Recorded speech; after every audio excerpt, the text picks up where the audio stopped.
Pasabog ni OG Daniel Andrea palihim nagkikita.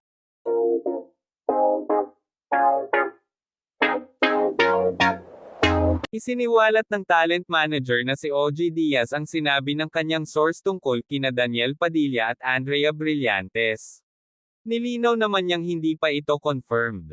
May kumakalat din aniyang chika na hiwalay na umano ang Katniel at ang dahilan daw ay si Andrea.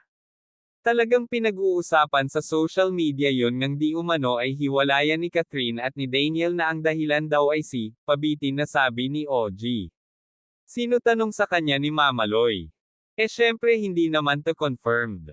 Kaya dapat marinig din natin ang panig nila. Kasi nililink si Daniel kay Andrea Brillantes, hindi ba nakakaloka, sagot ni OJD. Dagdag pa niya, pinagselosan umano ni Catherine si Andrea. Nagkikita rin umano ng palihim si Daniel at ang senior high star.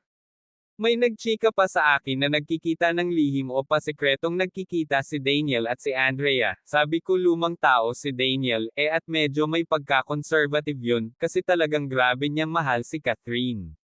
Matatanda ang unang It's Ainika ni OG na ayaw umanong makasama ni Catherine sa project si Andrea.